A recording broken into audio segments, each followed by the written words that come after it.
আসসালামু আলাইকুম। আমরা এখন দেখব ঢাল সম্পর্কিত কিছু আলোচনা, যে এই প্রশ্নগুলি পরীক্ষায় এসে থাকে আমাদের এমসিকিউতে এবং রিটেনেও আসতে পারে। সেক্ষেত্রে আমরা ঢাল অথবা স্লোপ, ইংলিশে স্লোপ, বাংলায় ঢাল, সেটা আমরা একটু এখন দেখব।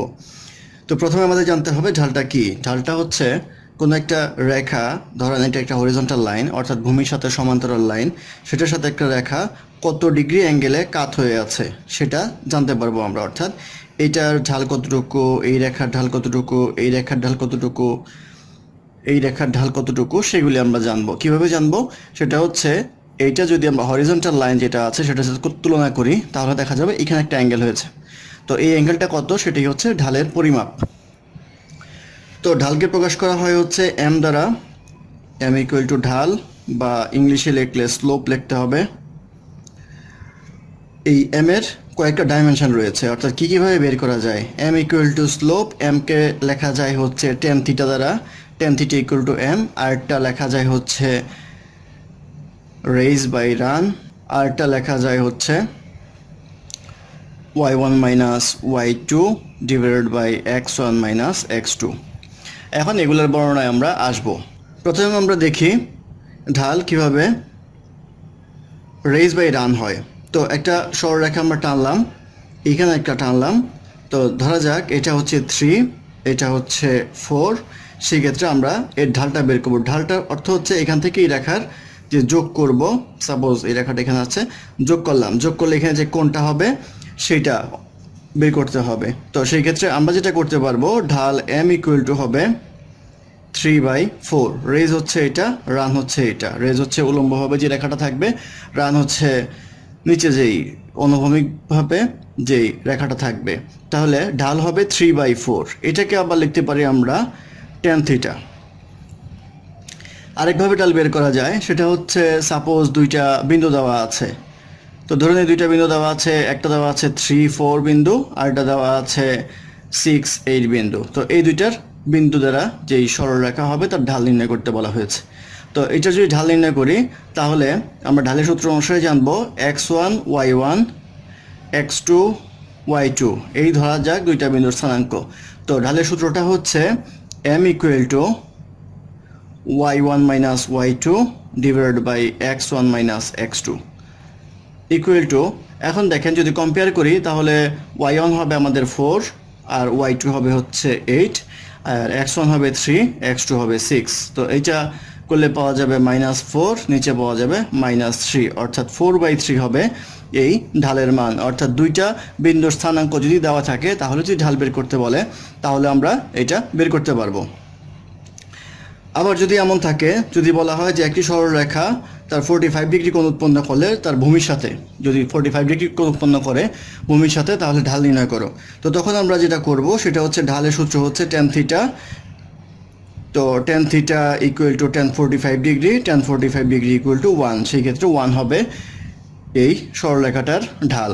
তো এখন আমরা সরলরেখা থেকে ঢাল কীভাবে নির্ণয় করে সেটা আমরা দেখব। সরলরেখা থেকে ঢাল নির্ণয় করার সরলরেখার একটি সাধারণ সমীকরণ হচ্ছে y equal to mx plus C.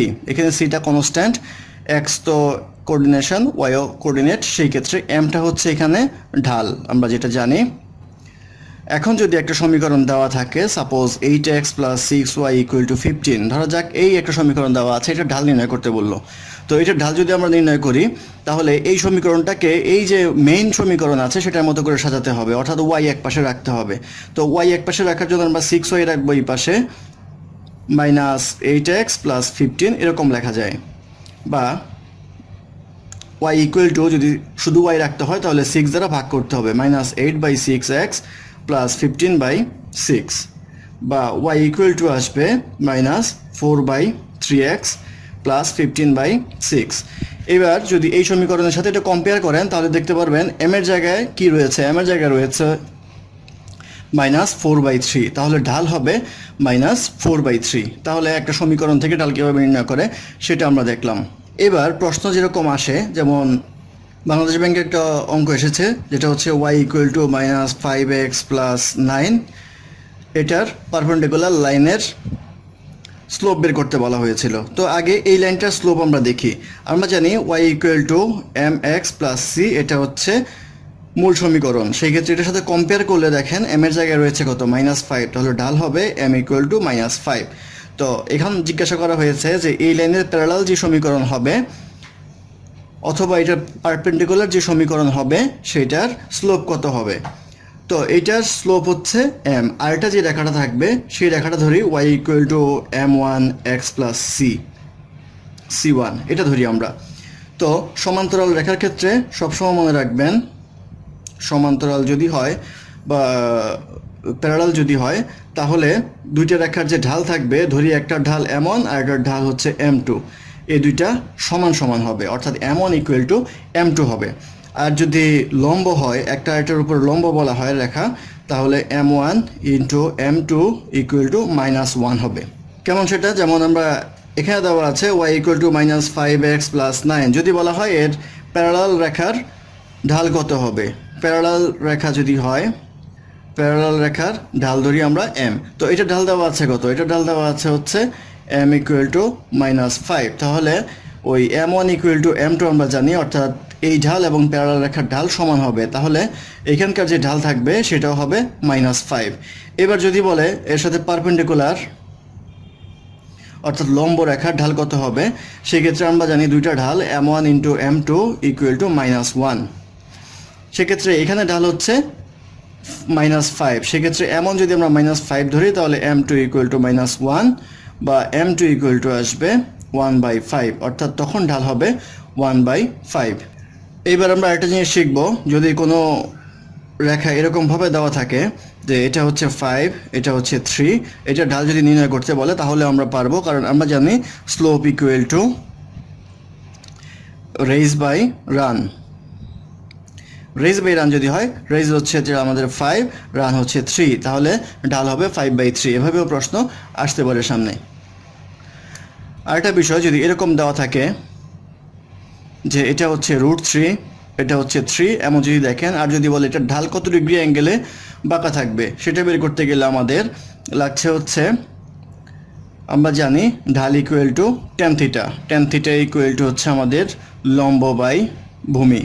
তো এখানে লম্ব হচ্ছে আমাদের √3, ভূমি হচ্ছে 3, কাটাকাটি করলে আসবে 1/√3, তাহলে tan থিটা ইকুয়াল টু 1/√3 আসতেছে, তাহলে tan থিটা ইকুয়াল টু আসবে tan 30 ডিগ্রি, অর্থাৎ এখান থেকে লিখতে পারি থিটা ইকুয়াল টু 30 ডিগ্রি, অর্থাৎ এইটার যে ঢাল হবে এটা স্লোপটা হবে হচ্ছে 30 ডিগ্রি।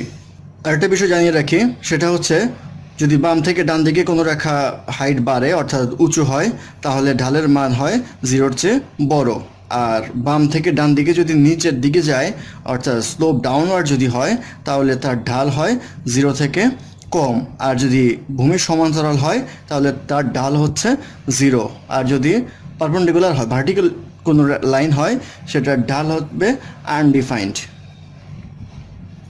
তো চারটা জিনিস এখন পরীক্ষায় আসতে পারে। তো এবার আমরা কিভাবে দেখব, এটা দেখব একটু যে যদি এই রকম হয় যে ডান দিকে উপরের দিকে গেল, বাম দিক নিচে, ডান দিক উঁচু, সেই ক্ষেত্রে ঢালটা হবে আমাদের পজিটিভ, এবং এই কোণটা যদি 45 ডিগ্রি হয়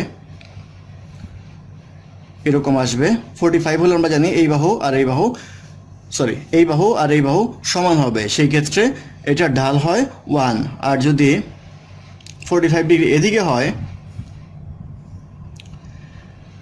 তাহলে এই বাহু সমান হবে, এটা 45 ডিগ্রি হলে, তাহলে এই রেখার স্লোপটা হবে -1, নেগেটিভ ফিগার আসবে, কারণ আমরা জানি ডান দিকে যদি কোনো রেখা ডাউনওয়ার্ডের দিকে যায় তাহলে সেটার ঢাল হয় 0-র চেয়ে কম, অর্থাৎ নেগেটিভ মান আসবে।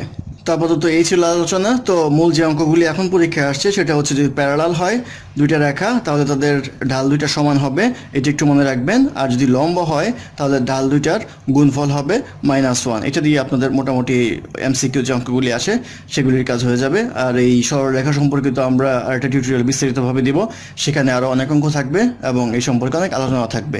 ধন্যবাদ আমাদের সাথে থাকার জন্য। আমাদের চ্যানেলটি ভালো লাগলে অবশ্যই সাবস্ক্রাইব করবেন, লাইক কমেন্ট এবং শেয়ার করবেন, এবং কোনো বুঝতে সমস্যা হলে আমাদের কমেন্ট বক্সে জানাবেন, আমরা চেষ্টা করব সেটার রিপ্লাই দেওয়ার জন্য। ধন্যবাদ।